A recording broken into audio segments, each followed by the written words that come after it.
Hello students, welcome back to my channel AB Makwana, and today we are going to learn about different types of cells in the body and the different type of cell division.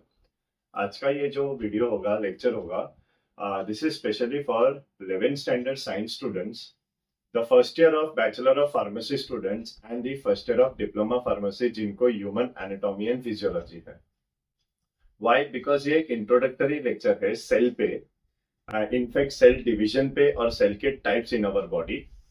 तो इसमें ज्यादा कुछ difference नहीं होता अगर आपका syllabus secondary science का है यानी कि 11 साइंस का है या फिर ग्रेजुएट डिग्री कोर्स का है या फिर एक डिप्लोमा कोर्स का है. The concept is going to remain the same. Okay, so all of the students who are in 11 science, 12 science और else the students who are of first year diploma pharmacy for human anatomy and physiology as well as जो students first year of B pharm में first semester में है human anatomy and physiology. As पर PCI syllabus bachelor of pharmacy के लिए unit second में आपका cell का चैप्टर है, ये टॉपिक उसमें कवर अप होता है. ओके, तो चलो स्टार्ट करते हैं आज के वीडियो के साथ. What are the different types of cells in the body and what are the different types of cell division. Let us start now. Talking about the human body या किसी भी एनिमल का body, first let us understand the different types of cell. आपको ये तो पता ही होगा कि what is cell. The cell is the basic structural and functional unit of the living organisms. Means कि हर एक लिविंग ऑर्गेनिज्म जो है किससे बना हुआ है? सेल से बना हुआ है. ठीक है. Talking about the human as a living organism, if I draw a human cartoon over here, if I draw a human cartoon over here, तो ये जो पर्टिकुलर ह्यूमन है ये कितने टाइप ऑफ सेल से बना हुआ है?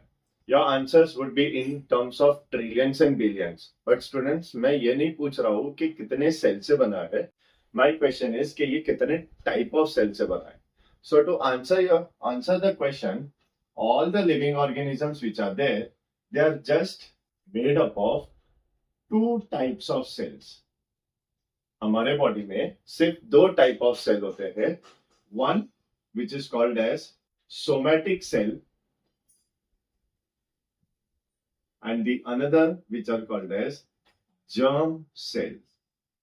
The another is called as germ cell. Human body में, कोई भी एनिमल बॉडी में या फिर प्लांट के बॉडी में मल्टी सेलुलर लिविंग ऑर्गेनिज्म है, यूकैरियोटिक है, तो उन ऑर्गेनिजम्स के बॉडी में सिर्फ दो टाइप के सेल्स होते हैं, सोमेटिक सेल और germ cell. Now let us understand कि ये दोनों के बीच में डिफरेंस क्या है.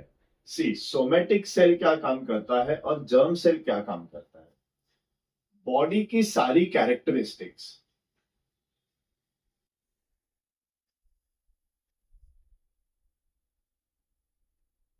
Characteristic of the body, talking about the human, the height of the body, the skin colour, hair colour, हमारा ब्लड ग्रुप क्या है, बॉडी के अंदर एंजाइम्स कौन से है, ये सारा चीज जो है ये इस इंफॉर्मेशन किसके पास है? Somatic cell. यानी कि हमारे बॉडी के जितने भी ऑर्गन्स है और उनके सेल्स है एक्सेप्ट द गैमेट सेल जो रिप्रोडक्शन के लिए हेल्प होगा. ठीक है. तो रिप्रोडक्टिव सेल्स को छोड़ के बॉडी में जितने भी सेल्स है वो सारे कौन से सेल्स है? Somatic cell. For example the cell of hair, the cell of skin, the cell of eye, the cell of nail, liver cell, blood cell, bone marrow cell, etc. etc. ये सारे sales body में क्या है? Somatic cell. इनका काम क्या होता है? बॉडी ग्रो करना और बॉडी को डेवलप करना. अपार्ट फ्रॉम दिस, जो दूसरे टाइप ऑफ सेल है that is the germ cell, they are also called as germinal cell, और इन सेल्स को रिप्रोडक्टिव सेल्स भी कहते हैं. ठीक है. तो this are basically present in our reproductive glands. Reproductive glands, for example male में in testis and in females in ovaries. ठीक है. टेस्टिस में एक पार्ट होता है which is called as seminiferous tubule. Seminiferous tubule के अंदर जो सेल्स है they are the germ cells, and ये क्या प्रोड्यूस करते हैं?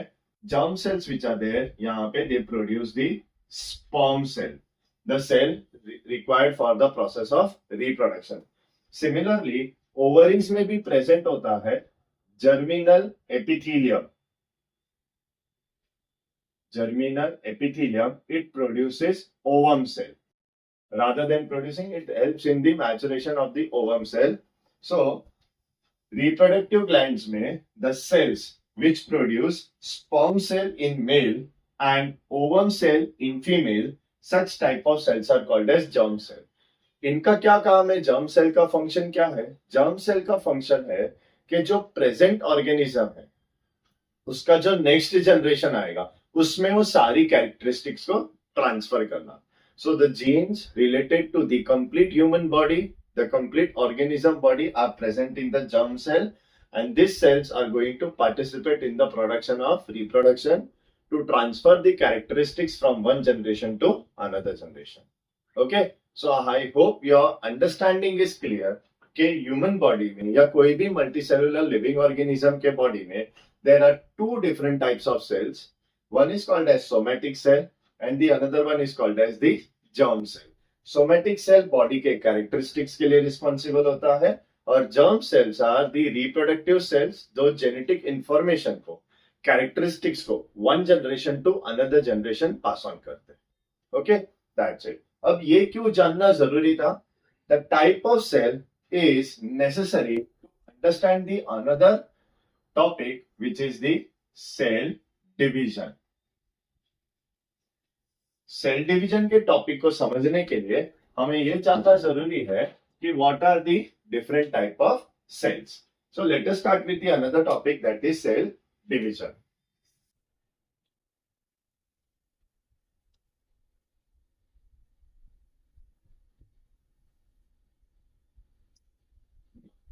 So now, as you are aware, के body में there are two different type of cells. So, and also there are different types of cell divisions. What is cell division? वो समझने के पहले let us understand a concept which is called as cell cycle. What is cell cycle? Cell cycle is nothing but the life cycle of a cell. एक cell जब birth लेता है उस time period से लेके जब उसका सेलुलर डिवीजन स्टार्ट होता है उतने टाइम पीरियड को कहा जाता है cell cycle. Okay, it is the sequence of event taking place in an orderly manner from the birth of the cell to the completion of the next reproductive cycle of the cell. मतलब क्या है मैं समझाता हूं. This is one cell जिसका just birth हुआ है, a newly generated cell. Newly generated cell. Now what is going to happen? This particular cell is going to grow. ये grow होगा, फिर इसके अंदर development होगा. Development in the cells, formation of the other parts of the cell. After that, the cell will undergo the process of cell division. एक cell से दो cell बनेंगे. तो जब ये सेल एक से दो बन गया तो पहला वाला जो सेल था ये तो डिसअपियर हो गया. Now there are two new cells which are form. Whatever may be the cell division. कोई भी सेल डिविजन हो वो हम बाद में समझेंगे, लेकिन फिलहाल हम ये समझ रहे हैं कि सेल का बर्थ होता है, उसके बाद वो ग्रो करता है, डेवलप होता है एंड इवेंचुअली जब उसका ग्रोथ एंड डेवलपमेंट कंप्लीट हो जाता है इट अंडरगोज सेल डिविजन. और डिविजन के टाइम पे क्या होता है, नए सेल्स बनेंगे बट उसी के साथ साथ जो पुराना वाला सेल था वो क्या हो गया, डिसअपियर हो गया.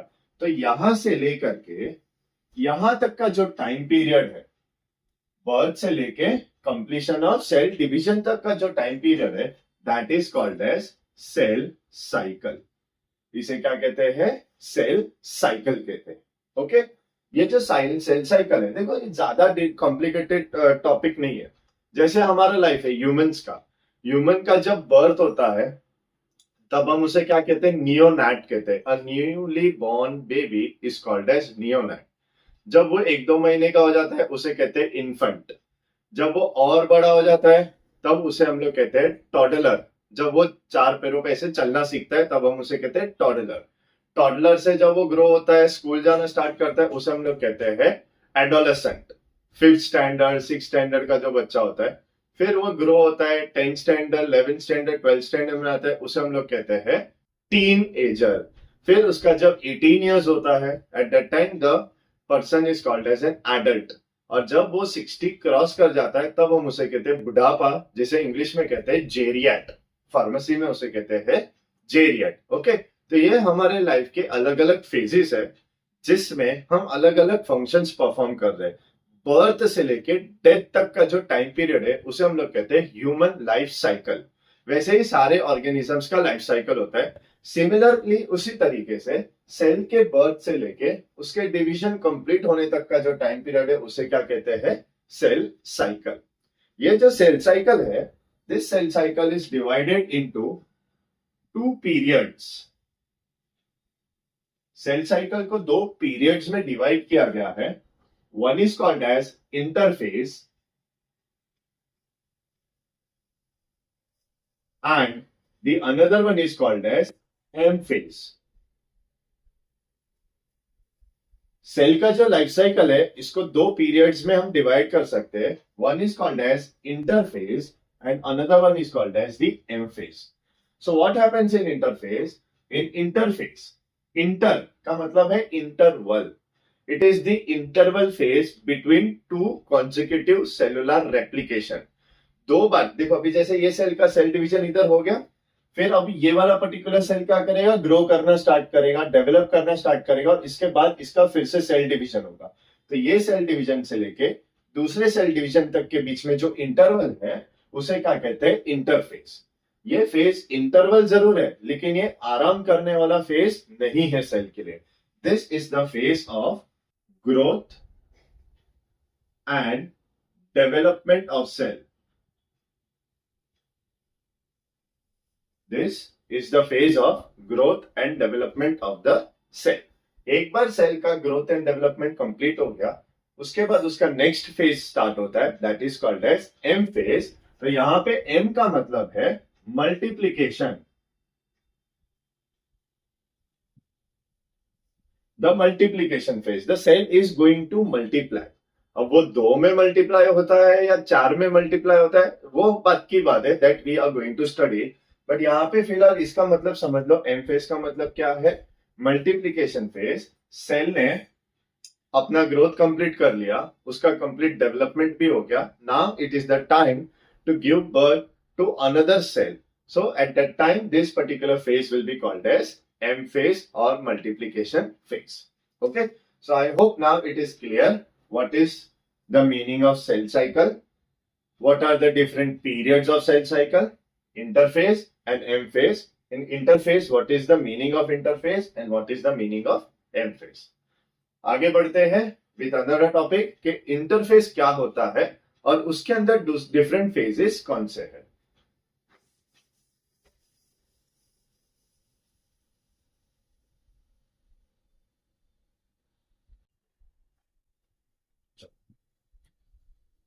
So we just studied what is cell cycle.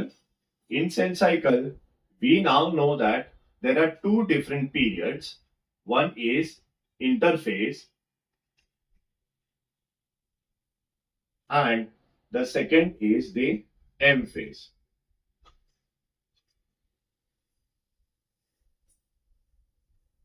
चलो, और इंटरफेस को समझते हैं। इंटरफेस जैसे कि मैंने कहा था, this is the phase of growth and development. This is the phase of growth and development. So इसके different phases है। Okay, like इसमें कौन से फेज होते हैं?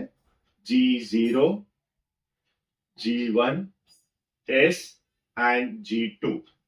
Okay, there are 4 phases: G0, G1, S and G2. कुछ books में सिर्फ G1, S और G2 के बारे में दिया रहेगा, G0 का नहीं रहेगा। ओके, तो you do not need to get confuse. The information which I am giving you is 100% full proof right. G0 phase exist करता है और उसका अपना इंपॉर्टेंस है, जो हम अभी समझेंगे। G1 फेज भी है, S फेज भी है और G2 भी है। ओके, G0 जो है इसे हम लोग कहते हैं actually resting time. This is the time period when cell is actually undergoing rest. Now G0 जो है फ्रैक्शन ऑफ सेकेंड्स के लिए भी हो सकता है या फिर ईयर्स के लिए भी हो सकता है, depending upon the type of cell. जो सेल सालों तक G0 में ही रहता है उसके आगे के कोई भी फेजेस होते नहीं है. इसका मतलब वो पर्टिकुलर सेल का सेल डिवीजन कभी भी होगा नहीं, क्योंकि वो एम फेज में जाने वाला ही नहीं है. आई अगेन रिपीट, सारे सेल्स G0 में एंटर 110% करेंगे, बट उनका जो टाइम ड्यूरेशन है वो डिफरेंट रहता है depending upon the type of cell. Like for example, हमारे बोन मैरो के सेल्स जिनका कंटिन्यूअस वर्क होता है RBC formation, WBC formation, platelet formation, तो ये जो सेल्स होते हैं ये G0 में फ्रैक्शन ऑफ सेकेंड्स के लिए रहते हैं, उसके बाद वो एंटर कर जाते हैं G1 में. That means they do not have more time to take rest. Whereas the cells of kidney, the cells of brain, that is neuron, okay, ये जो सेल्स है इनका कभी भी सेल डिवीजन नहीं होता. इनका सेल डिवीजन क्यों नहीं होता? Because they are permanently into G0 phase, resting phase. Okay, अगर समझो किडनी के सेल्स का G0 के बाद आगे डिवीजन होते रहता तो हमें किडनी फेलियर से डरने की जरूरत ही नहीं होती. वाई? अगर किडनी फेल हो गया तो हमारे सेल्स अपने आप अपने को रिपेयर कर लेते. रिपेयर इन द सेंस वो डिवाइड करके नए सेल्स को ग्रो कर लेते, जैसे लीवर में होता है. लीवर के सेल्स कंटिन्यूअसली सेल डिवीजन करते. So a half liver has got capacity to perform the function of the full liver, but this is not the case with kidney. Kidney में अगर समझो किडनी फेल हो जाते हैं दोनों, तो हमारे पास दो ही ऑप्शन होता है. या तो हम किडनी के फंक्शन एक मशीन से करवा लें जिसको हम डायलिसिस कहते हैं, या फिर हम एक डोनर ढूंढ के किडनी का ट्रांसप्लांटेशन करवाएं. फ्यूचर में और भी आएंगे इसके treatments like stem cell therapy, but currently this are the two readily available options. तो आई होप आपको समझ में आ रहा है what is the meaning of G0. G0 cell का क्या है? रेस्टिंग टाइम है. It may be of fraction of seconds और फॉर ईयर्स. जिनका G0 सालों का है, इनडायरेक्टली इसका मतलब क्या है कि वो सेल्स में कभी सेल डिवीजन होने वाला नहीं है. After that is the G1 phase. G1 is called as gap first or first gap phase. Then S is synthesis phase. And G2 is gap second or second gap phase. Now let us understand gap 1 and gap 2 क्या है. देखो क्या होने वाला है. S phase synthesis. Synthesis मतलब किसका synthesis? The synthesis of DNA. किसी भी सेल में एक डीएनए होगा, लेकिन जब वो सेल एस फेज में होगा डीएनए डेवलप हो जाएगा. There will be 2 DNA inside one cell. Yes, over here S synthesis means synthesis of new DNA. Okay, तो नया डीएनए बनने के पहले एक पीरियड आता है जहां पे सेल तैयारी करता है वो रॉ मटेरियल्स बनाने की जो उसे लगेंगे डीएनए रेप्लिकेशन में. उस फेज को हम लोग कहते हैं गैप 1 और first gap phase. First gap में जितने एसेंशियल प्रोटीन्स है, न्यूक्लियोटाइड्स है, एंजाइम्स है, सेंट्रियोल्स है, सेंट्रोजोम्स है, उनका क्या होगा? रेप्लिकेशन होगा, फॉर्मेशन होगा. After that the DNA synthesis will take place. एक बार 2 डीएनए बन गए, now it is the time for cell to undergo cell division. But cell division करने के पहले कुछ और तैयारियां करनी बाकी थी, तो वो हो जाते हैं गैप सेकंड में. यानी कि सेल डिवीजन खत्म होने के बाद और सिंथेसिस डीएनए रेप्लिकेशन होने के पहले का फेज है गैप 1. सिंथेसिस खत्म होने के बाद और दूसरा सेल डिवीजन स्टार्ट होने के पहले है gap second phase. I hope you are able to understand. ठीक है. वी मीनवाइल मेरे थ्रू आउट द वीडियो में कहीं पे भी आपको कुछ डाउट्स लगते हैं, समझ में नहीं आ रहा है, तो you can drop a comment. Okay, मैं कमेंट रिव्यू करूंगा and I will try to solve your queries. ठीक है. सॉरी, ये बीच में मैंने बोल दिया, अचानक से मुझे याद आया तो मैंने आपको बता दिया सबको. ठीक है. तो G0 is the resting time, G1 is the gap first phase, S is the synthesis phase. क्या सिंथेसिस होने वाला है?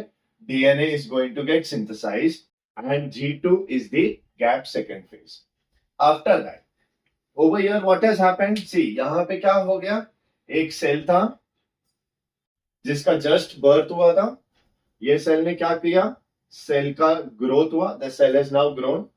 ग्रो होते होते अभी इसका क्या हो गया है? डेवलपमेंट भी कंप्लीट हो गया है. Means what?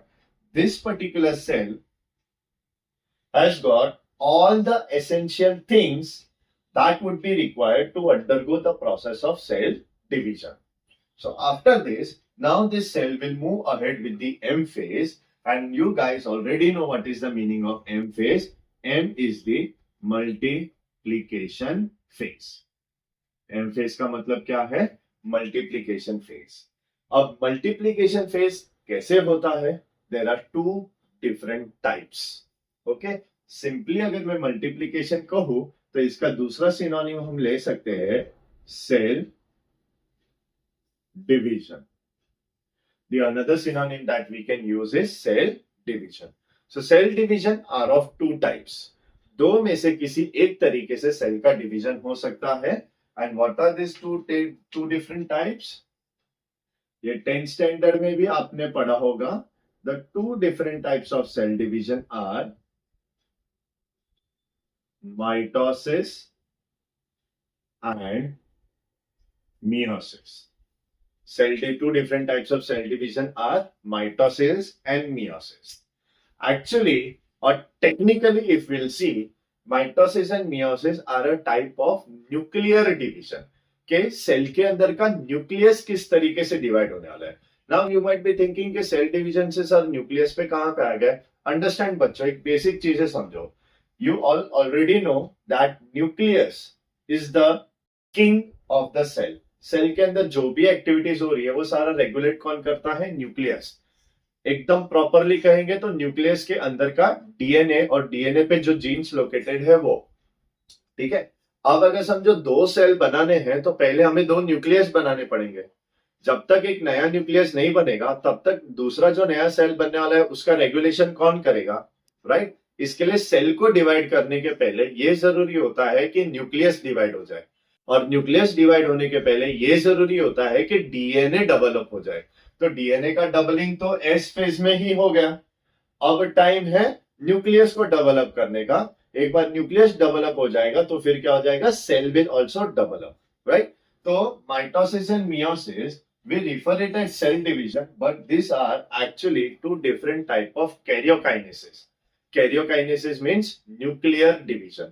अब सेल के अंदर कौन सा न्यूक्लियर डिवीजन होता है उसके बेसिस पे हम क्लासिफाई करते हैं कि वो सेल डिवीजन माइटोसिस है या मियोसिस है. ओके. तो इन शॉर्ट में आपको बताना चाहूंगा what is mitosis and meiosis. See, mitosis किस में होगा, मियोसिस किस में होगा. So mitosis is going to take place only and only in somatic cell. I'm sorry. Mitosis is going to take place in somatic cell as well as the germ cell, depending upon the stage of the germ cell. But meiosis is only and only going to take place in germ cell. ठीक है. Somatic cell में meiosis कभी नहीं होने वाला. Somatic cell में सिर्फ क्या होगा? माइटोसिस ही होगा. लेकिन जर्म सेल में दोनों टाइप के सेल डिवीजन हो सकते हैं. माइटोसिस भी हो सकता है और मियोसिस भी हो सकता है. ये डिपेंड करता है कि सेल डिवीजन का एक्चुअली मोटो क्या है. What is the intention of cell division. If the intention of cell division is to produce gametes तो सिर्फ मियोसिस होगा. If the intention of the germ cell is to produce gametes, तो क्या होगा? Meiosis होगा. But if the intention of germ cell is to replicate its own type, मतलब germ cell को germ cell के जैसा ही cell बनाना है. Okay, at that time उसमें क्या होगा? Mitosis होगा. So I am writing over here. Germ cell में meiosis कब होगा? When a gamete has to be formed. When a gamete formation has to be taken place, at that time the meiosis is going to take place. Okay, I hope आपको समझ में आया what is cell cycle, interface क्या होता है, M phase क्या होता है, ग्रोथ डेवलपमेंट क्या है, G0 क्या है, G1 क्या है, S क्या है, G2 क्या है, what are the different types of cell division types, mitosis, meiosis. Mitosis और मियोसिस को हमने सिर्फ टच किया इस वीडियो में. Okay, we have not studied mitosis and meiosis in detail. We have just understood that there are two different types of nuclear divisions जिनके basis पे cell division को क्लासिफाई किया गया है. One is mitosis, meiosis. Mitosis जो है somatic cell में भी होगा, जर्म सेल में भी होगा, लेकिन मियोसिस जो है सिर्फ और सिर्फ किस में होता है, germ cell. Okay, so today in this video we have started from the cell, its type, and we ended with the cell cycle and different types of cell division. Okay, अगर आपको ये वीडियो में सारे concept समझ में आए, hit the like button to the video. आपके कुछ भी डाउट्स है, आपको कोई भी पर्टिकुलर टॉपिक नहीं समझा है तो कमेंट में पोस्ट करो. I will try to solve your queries. And subscribe my channel for the next part of the video where we are going to learn more about mitosis. We are going to study mitosis in detail, and thereafter एक और video आएगा जिसमें I will be sharing about meiosis in detail. Okay, so thank you all of you for watching the video. Subscribe the channel, hit the like button, and stay tuned. Keep learning, keep growing. Thank you.